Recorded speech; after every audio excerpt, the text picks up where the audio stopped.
बिस्मिल्लाहिर्रहमानिर्रहीम अस्सलाम वालेकुम नाज़रीन, पिछली एपिसोड में हमने आपको बताया था कि कैसे मंगोलों ने हमला करके अर्तगल को पकड़ लिया था और हलीमा सुल्तान वहां से भागने में कामयाब हो गई थी और कैसे मंगोलों ने काई कबीले पे हमला करके उनका कत्लेआम किया है।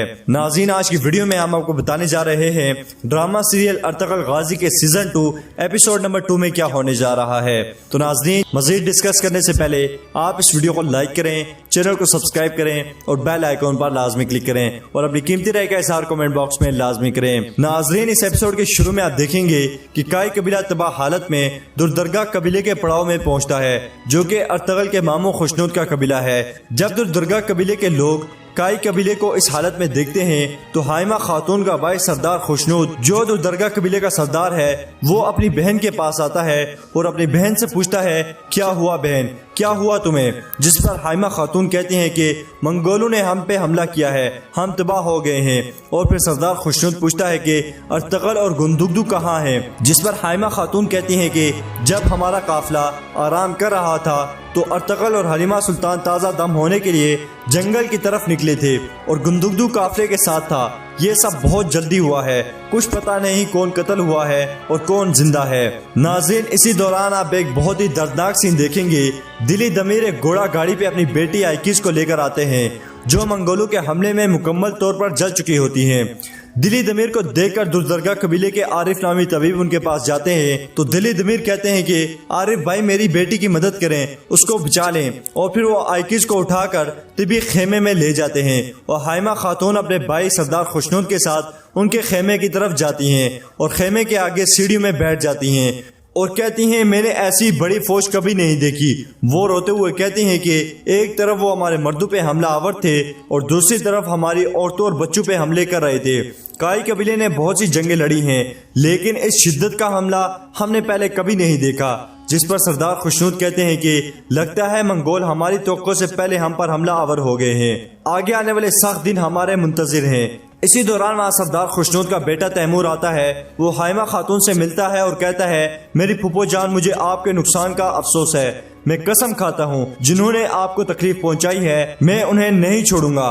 नाज़रीन, इसी दौरान हलीमा सुल्तान अर्तगल के घोड़े को पकड़े हुए कबीले में दाखिल होती है तो वो सब हलीमा के साथ अर्तगल को ना देखकर परेशान हो जाते हैं और सुल्जान खातून आगे बढ़कर हलीमा को घोड़े से उतारती है और सरदार खुशनूद हलीमा से पूछते हैं कि क्या हुआ है, बताओ मुझे। और फिर हलीमा उनको वो सब बताती है जो उनके साथ पेश आया था और कहती है कि मुझे सिर्फ अर्तगल का घोड़ा मिला है, मैं उसे नहीं ढूंढ सकी, मुझे नहीं पता कि अर्तगल जिंदा भी है कि नहीं। नाज़रीन, इसी दौरान आप देखेंगे मंगोल एक जगह आग जलाकर बैठे हुए हैं और अर्तगल भी उनकी कैद में एक वजनी लकड़ी अपने कंधे पे उठाए हुए उनके पास बैठा है और कहता है कि ए अल्लाह, जब तक मैं अपना बदला ना ले लूं मुझे मौत ना देना। नाज़रीन, इसी दौरान आप देखेंगे गुंदुगदू अपने सिपाही हमजा के साथ कबीले में दाखिल होता है और उसने एक मंगोल को पकड़ा होता है। जब लोग उस मंगोल को देखते हैं तो उसको पत्थर मारते हैं और गुंदुगदू कहता है कि ऐसा मत करो, ये मुझे जिंदा चाहिए। और फिर वो उस मंगोल को अपने सिपाही हमजा के हवाले करता है और कहता है कि हमजा, इस कुत्ते पर गहरी नजर रखो, हमें इसका मुंह खुलवाना है। इसके बाद वो अपनी माँ हाइमा खातून से मिलता है। वो कहता है कि शुक्र अल्लाह का आप जिंदा हैं और फिर वो अपनी बीवी से मिलता है। इसी दौरान वहाँ हलीमा आती है। गुंदुगदू हलीमा सुल्तान को देखकर अपनी माँ से पूछता है कि मेरा भाई अर्तगल किधर है? हाइमा खातून कहती हैं कि अर्तगल का कुछ पता नहीं है, वो कहाँ है? हलीमा और अर्तगल पे हमला हुआ है। ये सुनकर गुंदुगदू अपने सिपाही हमजा को कहता है कि जंबाजू को तैयार करो, हमें मेरे भाई को ढूंढने जाना है।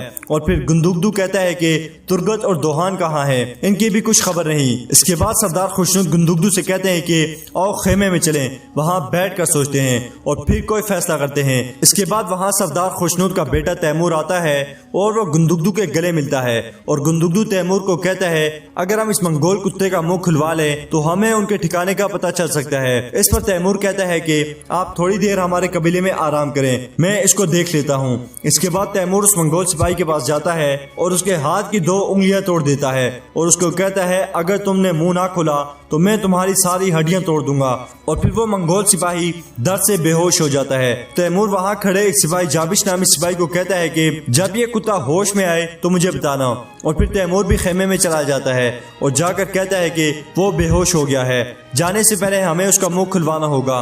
और फिर वो कहता है कि जब तक हम उस काफिर नोयान को तलाश नहीं कर लेते हमें सुकून नहीं मिलेगा। फिर सरदार खुशनुद हलीमा सुल्तान से पूछते हैं कि क्या जिस आदमी ने तुम पर हमला किया वो गंजा था और उसके सर पर पूंछ थी? जिस पर हलीमा कहती हैं कि बिल्कुल ऐसा ही था खुशनुद मामू। ये सुनकर सरदार खुशनुद कहते हैं कि इसका मतलब ये है कि नोयान अर्तगल को जिंदा पकड़ना चाहता है। ये सुनकर गुंदुगदू कहता है कि मामू ये आप कैसे कह सकते हैं? सरदार खुशनुद कहते हैं कि नोयान ने अर्तगल के पीछे अपने सबसे काबिल यकीन आदमी भेजा है और इसका मतलब साफ है कि वो अर्तगल को जिंदा गिरफ्तार करना चाहते हैं, इसलिए पहले हमें अर्तगल को तलाश करना है। नाज़रीन, इसके बाद आप देखेंगे कि गुंदुगदू का सिपाही हमजा उस मंगोल सिपाही के पास खड़ा है जिसको गुंदुगदू पकड़ के लाया है, और वो तैमूर के एक सिपाही जिसका नाम कुचा बश है उसको कहता है कि तुम्हारी एक मेहरबानी चाहिए, तुम इस सिपाही पे नजर रखो, मैं जल्दी से खाना खा के आता हूँ। जिस पर कोचा बश कहता है कि तुम फिक्र ना करो, मैं संभाल लूंगा। और फिर हमजा वहाँ से खाना खाने चला जाता है और कोचा बश की निगाहें बताती हैं कि वो गद्दार है। इसी दौरान वहाँ दिली दमीर आते हैं और मंगोल सिपाही उनसे पूछता है कि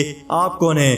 क्या उस आग से जली हुई लड़की के बाप हो? दिली दमीर जो अपनी बेटी के जल जाने की वजह से बहुत गमगीन होते हैं और वो उस मंगोल का गला दबाना शुरू कर देते हैं और कोचा बख्श मुस्कुरा रहा होता है। इसी दौरान जब कोचा बख्श खेमे से गुंदुगदू को निकलते हुए देखता है तो वो दिली दमीर से कहता है कि छोड़ दें इसको, मगर दिली दमीर उसे कत्ल कर देते हैं। जब गुंदुगदू वहां आता है तो दिली दमीर से कहता है कि ये आपने क्या किया? इसी दौरान वहां तुर्गत और दुहान आते हैं। तुर्गत घोड़े से उतरकर दिली दमीर से मिलता है और उनसे पूछता है कि आयकीस कहाँ है, मगर दिली दमीर उसको कोई जवाब नहीं देते। इसके बाद गुंदुगदू तुर्गत से कहता है कि तभी खेमे में जाओ तुर्गत, और फिर वो दुहान से पूछता है कि दुहान क्या सूरत हाल है? जिस पर दुहान कहता है कि सूरत हाल खराब है भाई, हमारे बहुत लोग मारे गए हैं। और फिर गुंदुगदू कहता है कि हमें जल्दी से अर्तगल को तलाश करने जाना है।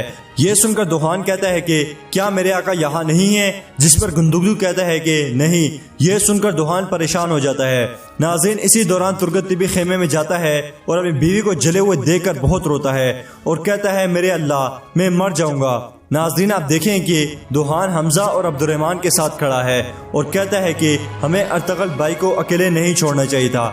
इसी दौरान वहाँ गुंदुगदू आता है और हमजा के मुंह पर एक जोरदार थप्पड़ मारता है और कहता है कि मैंने तुम्हें कहा नहीं था कि इस मंगोल पर नजर रखो? जिस पर हमजा कहता है कि मेरे आका आपने कहा था, मगर कोचा बश उसके पास था। इस पर गुंदुगदू हमजा को एक और थप्पड़ मारता है और कहता है कि तुम अभी भी बोल रहे हो। इस पर दुहान आता है और कहता है मेरे आका रहम करें, इससे गलती हो गई है। और फिर गुंदुगदू हमजा को कहता है कि घोड़े तैयार करो, हम जल्दी निकल रहे हैं। और फिर वो वहाँ से चला जाता है और दुहान और अब्दुर्रहमान हमजा को हौसला देते हैं और कहते हैं कि परेशान हो हमारे भाई, हो जाता है ऐसे। जिस पर हमजा कहता है कि मैं इस सलूक का मुस्तहिक नहीं था, बिल्कुल नहीं, मेरे आका गुंदुगदू को अपने चाहने वालों की कदर नहीं।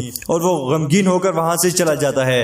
नाज़रीन, इसके बाद आप देखें कि अर्तगल के कंधे पे एक भारी लकड़ी बंधी है और वो चल चल कर थकन से निढाल हो चुका है और वो जमीन पे बैठ जाता है। इसी दौरान मंगोल कमांडर उसके पास आता है और कहता है मैंने सुना था तुम्हें पकड़ना बहुत मुश्किल है, मगर हमने तो बहुत आसानी से पकड़ लिया। जिस पर अर्तगल कहता है कि ध्यान रखना जलील इंसान, ये इतना आसान नहीं जितना तुम समझ रहे हो। जिस पर वो मंगोल कहता है कि तुम्हारे जैसे हजारों लोग मेरे हाथों कत्ल हो चुके हैं, मैंने समरकंद और बुखारा को रोंद डाला है, तो तुम किस खेत की मूली हो? जिस पर अर्तगल कहता है कि जब तक एक भी तुर्क जिंदा है तुम्हें सुकून से नहीं बैठने देगा, और जब तक मैं जिंदा हूँ मैं हार नहीं मानूंगा। नाज़रीन, अर्तगल इसी दौरान वहाँ पत्थर पे अपना खून लगाता है और अपनी अंगूठी भी इधर फेंक देता है ताकि गुंदुगदू उसको तलाश कर सके। नाज़रीन, इसी दौरान आप देखें कि नोयान अपना मुंह छुपाते हुए एक कारवां सराय में दाखिल होता है और उसके साथ उसका एक और आदमी भी होता है जिसका नाम बाछू होता है। नोयान वहाँ दाखिल होकर सराय के मालिक को कहता है कि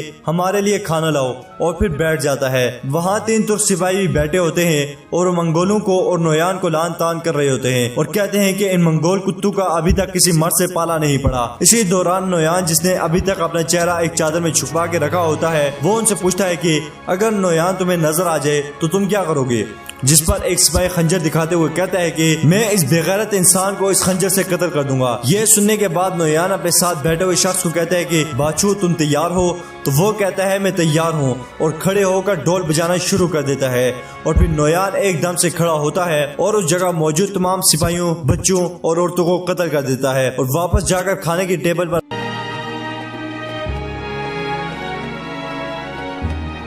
नाज़रीन, इस किस्म में आप एक अहम चीज देखेंगे कि रोशनी हलीमा सुल्तान के पास जाती है और उस पर तंज करते हुए कहती है कि ये बड़ा तकलीफदेह है ना, जिस पर हलीमा उसको कहती है कि तुम्हें किस चीज की बेचैनी है। रोशनी कहती है कि मैंने अर्तगल का हमेशा इंतजार किया है, जिस पर हलीमा उसको कहती है कि तुमने अर्तगल का ख्याल अभी तक अपने दिल से निकाला नहीं है क्या, जिस पर रोशनी कहती है कि मैंने उसको बुला दिया है मगर अब तुम क्या करोगी। तो हलीमा कहती है कि अगर अर्तगल को कुछ हुआ तो मैं भी जिंदा नहीं रहूंगी, तुम्हें फिक्रमंद होने की जरूरत नहीं है। तो नाज़रीन, आज की वीडियो में बस इतना ही। उम्मीद करते हैं आपको ये वीडियो पसंद आई होगी। वीडियो पसंद है तो वीडियो को लाइक करें, चैनल को सब्सक्राइब करें। मिलते हैं इंशाल्लाह नेक्स्ट वीडियो में, तब तक के लिए अल्लाह हाफिज।